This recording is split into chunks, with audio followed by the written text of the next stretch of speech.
और फिर एक और नुकसान होता है कि ये यूरिया डीएपी जब हम खेत में डालते हैं तो मिट्टी में ये केमिकल घुल जाते हैं, और मिट्टी में घुल गए तो पौधे की जड़ में आ जाते हैं, पौधे की जड़ से पौधे के तने में आ जाते हैं, पौधे के तने से पौधे के फल में आ जाते हैं, पौधे के फल में आ जाते हैं तो फिर वही फल हम खाते हैं, हमारे शरीर में आ जाते हैं, और हमारे शरीर में अगर ये जहर आ गया तो हमारी माताएं तो पूतना हो जाती हैं। आपने पूतना की कहानी सुनी? कृष्ण भगवान को जहर पिलाने के लिए आई थी। आज हमारी माताओं के दूध में जहर आ चुका है, अपने अपने बच्चों के लिए वो पूतना की स्थिति में है। आज हमारे देश की कई संस्थाओं ने माताओं के दूध का परीक्षण करवाया है, तो माताओं के दूध में वो सारे केमिकल हैं जो यूरिया में हैं। माताओं के दूध में वो सब केमिकल हैं जो कीटनाशक दवाओं में हैं, क्योंकि भोजन हम कर रहे हैं, भोजन के साथ वो शरीर में जा रहे हैं, और यही केमिकल हैं जो आपको कैंसर पैदा करवा रहे हैं, जो आप में डायबिटीज दे रहे हैं, जो आप में हाई ब्लड प्रेशर दे रहे हैं, हाइपरटेंशन दे रहे हैं। 148 किस्म की बीमारियां इन जहरों से पैदा होती है। इसलिए किसानों को समझाओ कि ये यूरिया डीएपी का जहर एक तो विदेशी है, ये बंद करो। दूसरा, ये शरीर को नुकसान देता है, इसलिए बंद करो। तीसरा, ये पैसे का नुकसान करता है, इसलिए बंद करो। तो किसान पूछेंगे भाई क्या करें? तो उनसे कहो गोबर का खाद डालो। अब किसान क्या पूछेगा आपको? सबसे पहले वो कहेगा गोबर के खाद से तो उत्पादन नहीं होता। तो उससे कहो गोबर के खाद से भी उत्पादन बहुत अच्छा होता है, यूरिया डीएपी से जितना नहीं होता उससे तो ज्यादा गोबर के खाद से होता है। मैं तो पिछले 12-13 साल किसानों के बीच में काम करता रहा, महाराष्ट्र और कर्नाटक में। आप आइए वहां देखिए, हजारों हजारों किसानों ने यूरिया डीएपी बंद करके गोबर का खाद डालना शुरू किया है। और जिस किसान के यूरिया डीएपी के खेत में 1 एकड़ में 20 से 25 मीट्रिक टन गन्ना होता था, आज उस किसान के खेत में गोबर का खाद डालने से 90 से 100 मीट्रिक टन गन्ना हो रहा है, कम नहीं होता है। जिन किसानों के खेत में यूरिया डीएपी डालने से 1 एकड़ में 12 कुंटल गेहूं होता था, आज उनके खेत में गोबर का खाद डालने से 20 से 22 कुंटल गेहूं हो रहा है। जिन किसानों के खेत में यूरिया डीएपी डालने से 1 एकड़ में 2.5 कुंटल कपास होती थी, आज उन किसानों के खेत में गोबर का खाद डालने से 7 कुंटल एकड़ का कपास हो रही है। ऐसे एक नहीं, हजारों किसान हैं महाराष्ट्र में, कर्नाटक में, थोड़ा अगर चलेंगे तो छत्तीसगढ़ में बहुत किसान है। 12 साल मैंने बहुत काम किया किसानों के बीच, जा जाके उनको ये सब सिखाया। गोबर की खाद से उत्पादन ज्यादा मिलता है यूरिया डीएपी की तुलना। क्यों मिलता है वो जानना चाहिए। बहुत बहुत बढ़िया बात है, जो आप जान लो तो आप किसानों को समझा सकते। गोबर की खाद जब हम खेत में डालते हैं तो होता क्या है? गोबर जो है ना, कई तरह के जीव जंतुओं का भोजन है। यूरिया जो है वो भोजन नहीं, जहर है। आपके खेत में एक जीव होता है जिसको केंचुआ कहते हैं। केंचुआ को किसी दिन पकड़ना और हाथ पे रखना और उसके ऊपर यूरिया डाल देना। 2-4 दाने ही यूरिया डालोगे, वो तड़पना शुरू हो जाएगा और 1 मिनट में मर जाएगा। हम जब खेत में टनों टन यूरिया डालते हैं ना, करोड़ों केंचुए मार डाले हमने यूरिया डाल डाल के। और केंचुए क्या करते हैं? केंचुए मिट्टी को नरम बनाते हैं, पोला बनाते हैं और उपजाऊ बनाते हैं। केंचुए का काम क्या है? ऊपर से नीचे जाना, नीचे से ऊपर जाना। पूरे दिन में वो 3 चक्कर नीचे ऊपर के लगाता है। नीचे जाएगा फिर ऊपर आएगा, फिर नीचे जाएगा फिर ऊपर आएगा। अब केंचुआ जिंदा है तो नीचे जाएगा फिर ऊपर आएगा। केंचुआ जब नीचे जाता है तो एक रास्ता बनाते हुए जाता है, ऊपर आता है तो दूसरा रास्ता बनाते हुए आता है। तो परिणाम क्या होता है कि ये छोटे छोटे छिद्र जब मिट्टी में वो केंचुए तैयार कर देता है तो बारिश का पानी इन्हीं छिद्रों में से नीचे एक एक बूंद नीचे रिसते हुए तल में जमा होता है। माने वाटर रिचार्जिंग का दुनिया में सबसे जबरदस्त काम कोई करता है तो केंचुआ करता है, और यूरिया के कारण ये मर जाता है। इसलिए यूरिया डालना माने किसान के लिए आत्महत्या करने के बराबर है। जिस किसान के खेत में यूरिया डलेगा केंचुआ मर जाएगा। केंचुआ मरा तो मिट्टी में ऊपर नीचे कोई जाएगा नहीं, तो मिट्टी कठोर होती जाएगी, कड़क होती जाएगी। मिट्टी और रोटी के बारे में एक सत्य है कि इसको फेरते रहो नहीं तो खत्म हो जाती है। रोटी को फेरना बंद करो जल जाती है, मिट्टी को फेरना बंद करो पत्थर जैसी हो जाती है। मिट्टी को फेरने का मतलब समझते हैं? ऊपर की मिट्टी नीचे, नीचे की मिट्टी ऊपर, ऊपर की नीचे, नीचे की ऊपर। ये केंचुआ ही करता है और कोई नहीं कर सकता। केंचुआ तो किसान का सबसे बड़ा दोस्त है। मैंने इसका हिसाब निकाला था। एक केंचुआ साल भर अगर जिंदा रहे तो 36 मीट्रिक टन मिट्टी को उठक पटक कर देता है, ऊपर से नीचे, नीचे से ऊपर, एक केंचुआ साल भर में। और उतनी ही मिट्टी को ट्रैक्टर से उलट पलट करना पड़े तो कम से कम 100 लीटर डीजल खर्च होता है, और 100 लीटर डीजल 3600 रुपए का आता है। माने एक केंचुआ हर आदमी का 3600 रुपए बचा रहा है। ऐसे करोड़ों केंचुए हैं, पता सोचो कितने हजार करोड़ रुपए बच रहे हैं इस देश में। इसलिए गोबर का खाद डालने से फायदा क्या होता है? रासायनिक खाद डालो, केंचुआ मर जाता है। गोबर का खाद डालो, केंचुआ जिंदा हो जाता है। क्योंकि गोबर केंचुए का भोजन है। केंचुए को भोजन मिले तो वो अपनी जनसंख्या बढ़ाता है, और इतनी तेज बढ़ाता है कि कोई नहीं बढ़ा सकता। भारत सरकार कहती है हम दो हमारे दो, केंचुआ नहीं मानता उस बात को। एक एक केंचुआ 50-50 हजार बच्चे पैदा करके मरता है। 50-50 हजार। एक जाति का केंचुआ तो मैंने देखा 1 लाख पैदा करता है बच्चे, तब मरता है। तो वो एक जिंदा है, उसने 1 लाख पैदा कर दिए, अब वो 1-1 लाख पैदा करेंगे। करोड़ों केंचुए हो जाएंगे अगर गोबर डालना शुरू किया। और केंचुए ज्यादा होंगे तो मिट्टी फिर उलट पलट होने लगेगी, मिट्टी में छिद्र बनने लगेंगे, तो बारिश का जितना भी पानी गिरेगा सब मिट्टी में आ जाएगा। और पानी मिट्टी में गया तो नदियों में बेकार नहीं बहेगा, तो बाढ़ नहीं आएगी, तो समुद्र में फालतू पानी नहीं जाएगा। इस देश का करोड़ों करोड़ों रुपए का फायदा हो जाएगा। इसलिए आप किसानों को समझाओ गोबर की खाद डालो। फिर कुछ किसान कहेंगे जी उत्पादन होगा क्या? उनसे कहना गारंटी मेरी, गारंटी भारत स्वाभिमान ट्रस्ट की। थोड़े दिन में भारत स्वाभिमान ट्रस्ट की तरफ से हम किसानों को कहेंगे कि आप बिंदास गोबर की खाद डालो, गारंटी हमारी, 1 ग्राम भी उत्पादन कम नहीं होगा। कैसे कम नहीं होगा?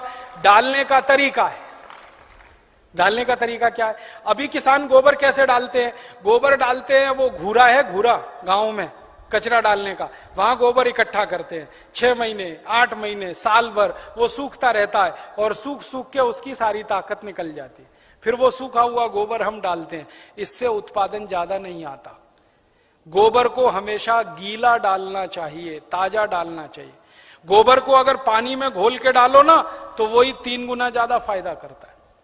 तो किसानों को यह समझाओ कि गोबर को सुखा के खेत में ना डालें, उसको पानी में घोल के डालें। तो कैसे घोलेंगे पानी में? उसका फॉर्मूला लिख लो आप।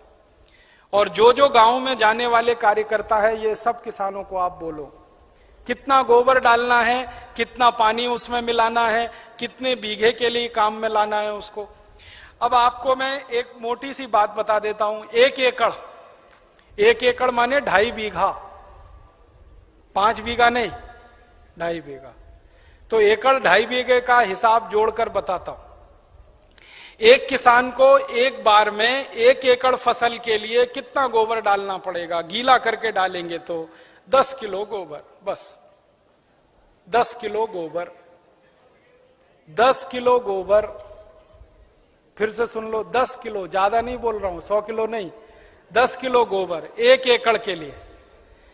डालना कैसे? लिख लो 10 किलो गोबर। फिर इसमें चाहिए 10 लीटर मूत्र। जिस जानवर का गोबर उसी का मूत्र। गाय का गोबर तो गाय का मूत्र, भैंस का गोबर तो भैंस का मूत्र, बैल का गोबर तो बैल का मूत्र। अब आप बोलोगे गोबर तो इकट्ठा कर लेंगे, मूत्र कैसे इकट्ठा करें? जानवर जो मूत्र देते हैं ना, जहां पे आप जानवरों को रखते हो वहां पे पत्थर वत्थर लगा के एक छोटी सी नाली बना लो और उसमें ढाल लगा दो। जितना भी वो पेशाब करेंगे वो नाली में आ जाएगा। नाली के आगे एक खड्डा खोद दो, वो सारा उसमें जमा हो जाएगा, फिर वो ले लो। और मैं आपको एक अच्छी बात बताता हूं, जानवरों के मूत्र की कोई एक्सपायरी डेट नहीं है।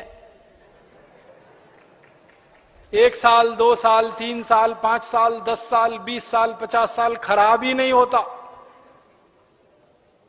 तो चिंता करने की बात ही नहीं है। तो इकट्ठा होता रहेगा, खड्डे में डालते रहो। तो 10 किलो गोबर, 10 लीटर मूत्र, ठीक है। फिर इसमें मिलाना है लगभग 1 किलो गुड़, आधे से 1 किलो गुड़। गुड़ तो आप सब जानते हो।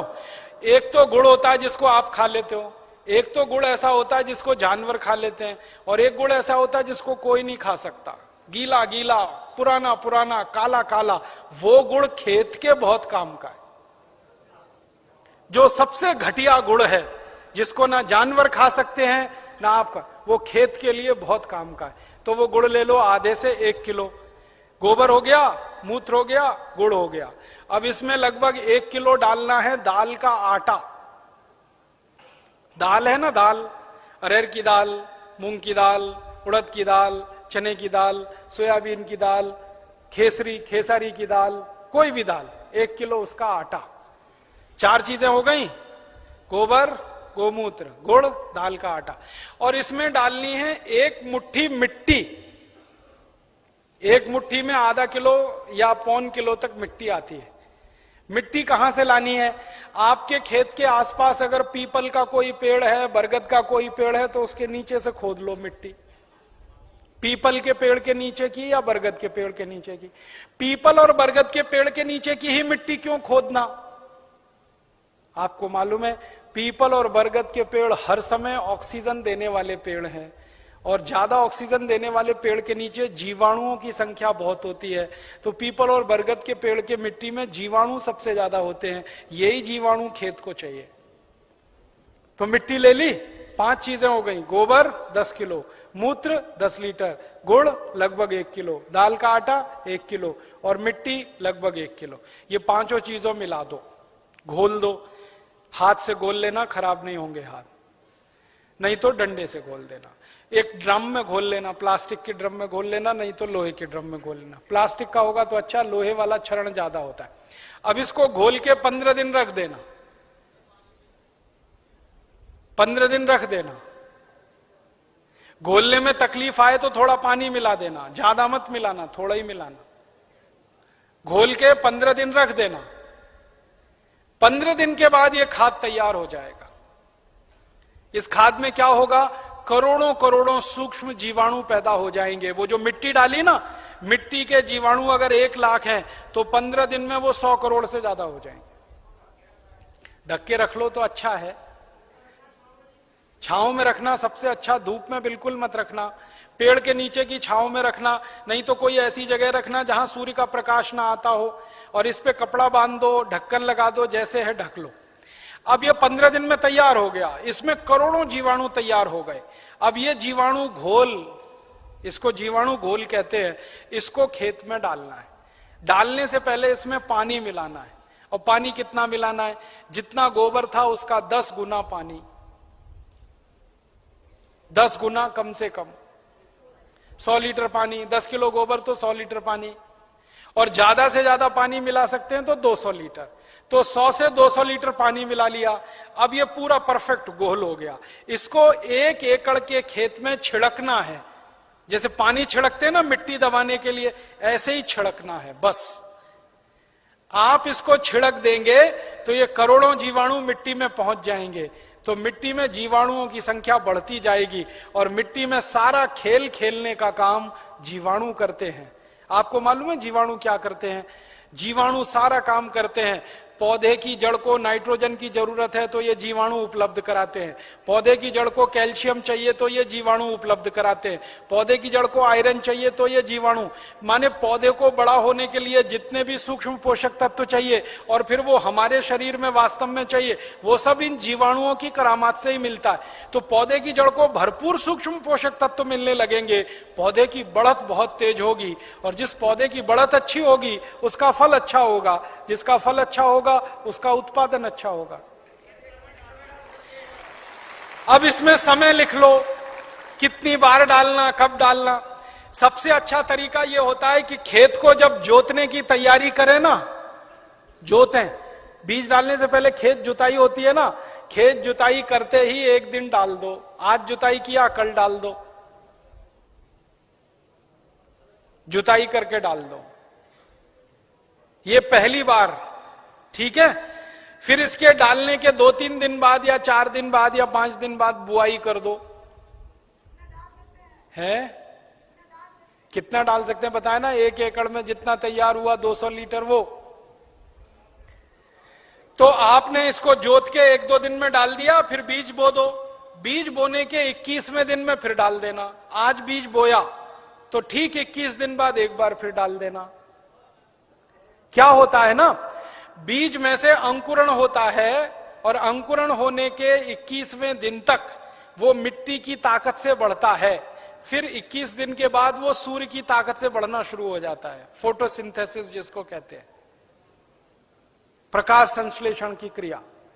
सूर्य ताप से खाना बनाना शुरू कर देता तो बढ़त तेज हो जाती है।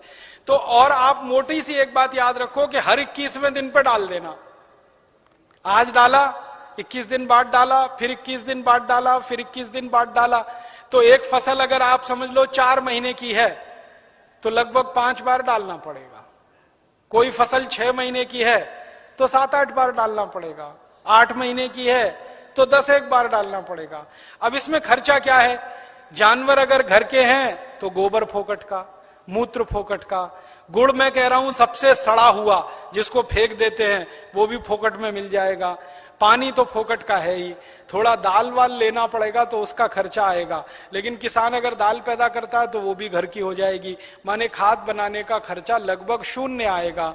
मेहनत लगेगी, पूंजी में पैसा कम से कम खर्च होगा। और ये खाद जो तैयार होगी इसमें जबरदस्त क्वालिटी है, क्योंकि इसमें कैल्शियम भरपूर, आयरन भरपूर, फास्फोरस भरपूर। क्या क्या इसमें है? गोबर है, गोबर में कैल्शियम है, आयरन है, सल्फर है, सिलिकॉन है, कोबाल्ट है, मैग्नीशियम है, मैग्नीज है, 18 सूक्ष्म पोषक तत्व हैं जो चाहिए मिट्टी को। फिर गुड़ है, गुड़ में जबरदस्त फास्फोरस है, गुड़ में जबरदस्त कैल्शियम है, फिर मूत्र में ये सब है। तो जो सूक्ष्म पोषक तत्व हमें चाहिए वही मिट्टी को चाहिए, वो सब इस खाद में भरपूर है। यूरिया में नहीं है, डीएपी में नहीं है। यूरिया में कैल्शियम नहीं है, डीएपी में कैल्शियम नहीं है। और कैल्शियम सबसे प्रमुख आधार है मिट्टी के लिए, क्योंकि खेत में कैल्शियम होगा तो पौधे में होगा, पौधे में होगा तो फल में होगा, फल में होगा तो भोजन में होगा, भोजन में होगा तो शरीर में होगा, शरीर में होगा तो हड्डियां मजबूत, हड्डियां मजबूत तो शरीर मजबूत। ये सारा साइकिल इसी कैल्शियम के उस पे है। तो ये तो गोबर की खाद से ही मिलेगा, यूरिया डीएपी से मिलने ही वाला नहीं है। तो किसान को ये समझाइए आप। अब आपको समझ में आ गया, हर 21 दिन में डालना है, जबरदस्त फसल आएगी। पहली बार जब आप डालोगे ना तो किसान थोड़ा झिझक करेगा, उसको भरोसा नहीं है, विश्वास नहीं है। तो उसको कहना कि भाई तुम डालो, नुकसान तुम्हारा नहीं होगा। मैंने बहुत किसानों का हिसाब निकाला है, खराब से खराब खेत में जब गोबर का खाद डालते हैं ना तो गेहूं का उत्पादन पहले साल की तुलना में थोड़ा ही कम आता है, लेकिन उत्पादन जितना कम आता है उससे ज्यादा खर्चा बच जाता है। तो वो बराबर मामला बैठता है। हम यूरिया डीएपी में खर्चा करते हैं हजारों रुपए का, तब उत्पादन लेते हैं। यहां खर्चा ही नहीं है, थोड़ा उत्पादन कम भी हुआ तो फायदा ही है, नुकसान कुछ नहीं। इसलिए किसी किसान का नुकसान नहीं। और 2-3 साल लगातार आपने डाल दिया तो उत्पादन बढ़ना शुरू हो जाता है, लगातार बढ़ता है। और 10-12 साल में तो कई खेत ऐसे हैं जहां उत्पादन सीधे डबल हो जाता है, 100% की बढ़ोतरी हो जाती है। नहीं, छानने की जरूरत नहीं है, ऐसे ही डालो। उसमें जितना कचरा है सब खेत में जाने दो, क्योंकि कचरे में जीवाणुओं की संख्या और तेजी से बढ़ेगी। छानने की जरूरत नहीं है। अब आप डालोगे कैसे, ये प्रश्न है। तो उसके लिए 4 विधि है। पहली विधि ये है कि सीधे डब्बा लो और छिड़काव करो, खेत पे भरो और छिड़क दो, भरो और छिड़क दो। अब कहोगे जी खेत बहुत बड़ा है, ये तो नहीं चल सकता। तो दूसरा तरीका बताता हूं, खेत में पानी लगाते हैं ना, पानी में डाल दो।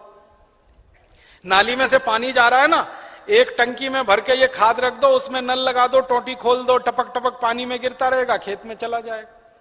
ये दूसरा तरीका। तीसरा तरीका ये है कि अगर किसी के घर में जानवरों की संख्या ज्यादा है तो गोबर ज्यादा होगा उसके पास, तो थोड़ा सा गोबर तो इसमें इस्तेमाल हुआ, बचे हुए गोबर का क्या करेंगे?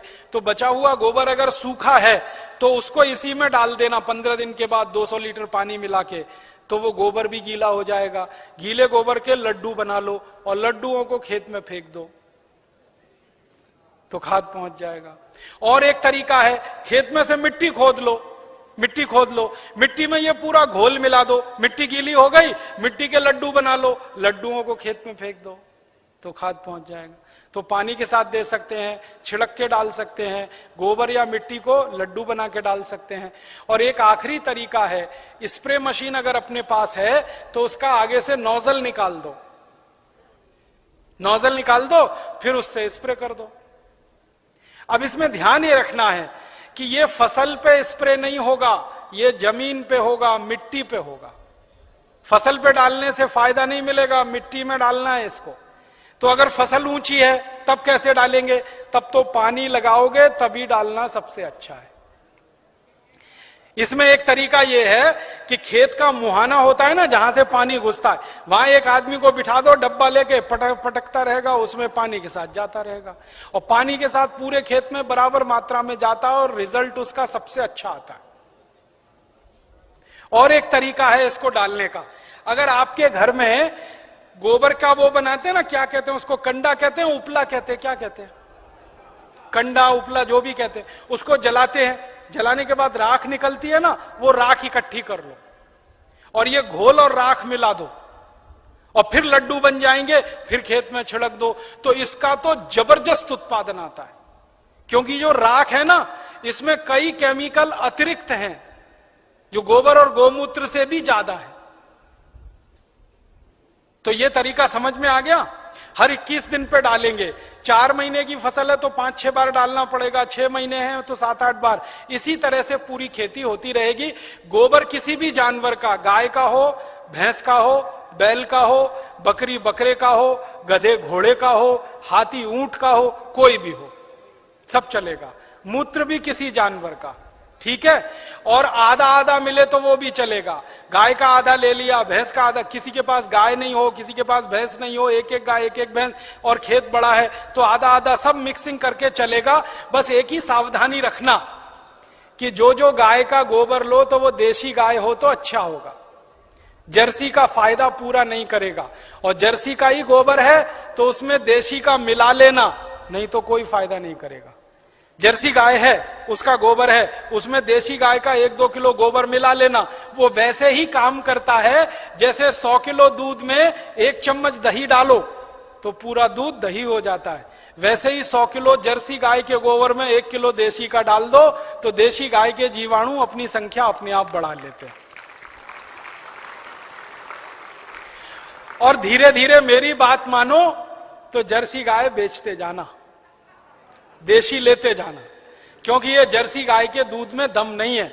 आपको मालूम नहीं है, दुनिया में भारत को छोड़कर जर्सी गाय का दूध कोई देश नहीं पीता। डेनमार्क में सबसे ज्यादा जर्सी गाय है, डेनमार्क वाले दूध ही नहीं पीते। क्यों नहीं पीते? कैंसर होने की संभावना है जर्सी गाय के दूध से, घुटनों का दर्द तो तुरंत हो जाता है, बड़ी बड़ी बीमारियां होती हैं। और जर्सी गाय को एक खतरनाक बीमारी होती है, मैड काउ डिसीज, उस बीमारी के चक्कर में दूध भी उसका प्रदूषित होता है, इसलिए जर्सी का दूध दुनिया में कोई नहीं पीता। डेनमार्क की सरकार तो दूध ज्यादा होने पर समुद्र में फेंकवा देती है। आपको सुनकर हैरानी होगी, डेनमार्क में दूध बहुत है, चाय बिना दूध की पीते हैं सबके सब, क्योंकि वो दूध उनको खराब लगता है। तो जर्सी गाय बेच के देशी लेते जाना, भैंस हो तो उसका तो चल जाएगा, बैल का चल जाए। अब एक आखिरी चीज और बता दूं, उसको आप लिख लो। ये तो हुआ खाद। अब किसान कहेगा कीड़ा लग गया, तो कीड़ा लग सकता है ना, तो उसका भी एक फॉर्मूला लिख लो। कीड़ा अगर लगता है, कीट लगता है, तो उसकी दवा भी हम खुद बना के छिड़क सकते हैं, पैसा खर्च करने की जरूरत नहीं। कीड़ा मारने की दवा कैसे बनेगी? 20 लीटर जानवरों का पेशाब ले लो, गाय का, बैल का, भैंस का, 20 लीटर, ठीक है। ये 1 एकड़ के लिए बता रहा हूं। फिर इसमें 2.5-3 किलो नीम के पत्ते की चटनी डाल देना, नीम के पत्ते की चटनी। नीम का पत्ता है, पीस के चटनी बना के डाल देना, 2.5-3 किलो। और आकड़ा देखा है, आकड़ा, आकड़ा के पेड़ के पत्ते की भी चटनी डाल देना, 2.5-3 किलो। आकड़ा, आक कहते हैं, आक, कुछ लोग अकौआ कहते हैं उसको। आक, आकड़ा, अकौआ, हाँ वही जो हनुमान जी पे चढ़ाते हैं, जिसमें सफेद सफेद दूध निकलता है। और एक तीसरा पत्ता है, सुनो सुनो भाई, एक तीसरा पत्ता है बेशरम। बेशरम जो है ना, अक्सर गांव में घुसते हैं ना तो दोनों तरफ किनारे किनारे लगा रहता, पान के जैसा पत्ता, बैगनी रंग का फूल आता है, उसमें ना खुशबू होती है ना कुछ होता है, बिना पानी के बिना बीज के होता है, इसलिए बेशरम कहते हैं। तो 2-2.5 किलो ले लो। और एक पत्ता है आपके गांव में अगर मिले तो सीताफल का पत्ता, शरीफा जिसको कहते हैं, सीताफल शरीफा, उसका पत्ता 2-2.5 किलो ले लो। और अगर गांव में मिल जाए ना तो वो घास आती है ना, कांग्रेस घास, उसको चटनी बना के डाल दो 2-2.5 किलो। और इसमें थोड़ा सा खूब तीखी लाल मिर्च हो, हरी मिर्च हो तो वो पीस के डाल दो 250-300 ग्राम। लहसुन पीस के डाल दो आधा किलो के करीब। गाजर घास, वही वही। और मैं आपको एक मोटी सी बात बताता हूं, वो याद रखो, जिन जिन पत्तों को गाय नहीं खाती, फिर से सुनो, जिन जिन पत्तों को गाय नहीं खाती और आपके गांव में उपलब्ध है, वो सब पत्ते पीस के डाल दो इसमें। गाय को खिला के देख लो, खा रही है तो नहीं डालना, नहीं खा रही है तो पीस के डाल देना है। मोटी बात याद रखो। तो 3-4 तरह के पत्ते डाल दिए, थोड़ा लहसुन डाल दिया, थोड़ा मिर्ची डाल दी, 20 लीटर मूत्र में डाल के इसको उबालना है, गर्म करना, उबाल के ठंडा कर लो, ठंडा करके 200 लीटर पानी मिला दो। अब ये दवा तैयार हो गई, कीटनाशक। इसको स्प्रे कर दो किसी भी फसल पे, तो 48 घंटे माने 2 से 3 दिन में सारे कीट खत्म कर देता है। 1 पैसे का खर्चा नहीं होता, बाजार से कुछ नहीं लाना पड़ता। ये हर फसल में काम आता है, गेहूं में, चावल में, चने में, दाल में, मटर में, गन्ने में, हर तरह की फसल में ये उपयोग हो सकता है। तो कीटनाशक दवा बनाने का आपको मालूम, खाद बनाने का आपको मालूम। अब यूरिया, डीएपी और एंडोसल्फान गांव गांव से हमें बंद कराना है। 4,80,000 करोड़ रुपए किसानों का बचाना है, 2,32,000 करोड़ रुपए शहर वालों का बचाना है। ये दोनों मिला दें तो करीब 7-8 लाख करोड़ रुपए देश का हम बचा सकते हैं स्वदेशी आंदोलन की ताकत से। और बाहर से जो इंपोर्ट हो रहा है करीब 7 लाख करोड़ का, अगर पक्के स्वदेशी वाले लोग हो जाएं तो इंपोर्टेड चीजें भी बंद हो सकती हैं। 14 लाख करोड़ का फायदा, माने इतना बड़ा फायदा हम पूरे देश को दे सकते हैं अपने स्वदेशी आंदोलन और अभियान से। इसलिए स्वदेशी आंदोलन और अभियान को गांव गांव जाके चलाना है। और आपको इसके लिए उस जमाने में लोकमान्य तिलक ने जैसा परिश्रम किया, महात्मा गांधी ने जैसा परिश्रम किया, विपिन चंद्र पाल ने जैसा परिश्रम किया और क्रांतिवीरों ने जैसे परिश्रम किया, वैसा ही परिश्रम आपको करना है। ताकि क्या होगा, जैसे आज हम लोकमान्य तिलक का नाम याद रखते हैं अपने देश के लिए, अपनी सभ्यता के लिए, अपनी आजादी के लिए, वैसे ही आपका नाम आने वाली पीढ़ियां याद रखेंगी इस देश के दूसरे स्वदेशी आंदोलन के लिए। ऐसा कहकर मैं आपका आभार व्यक्त करता हूं, बहुत बहुत आपको धन्यवाद देता हूं।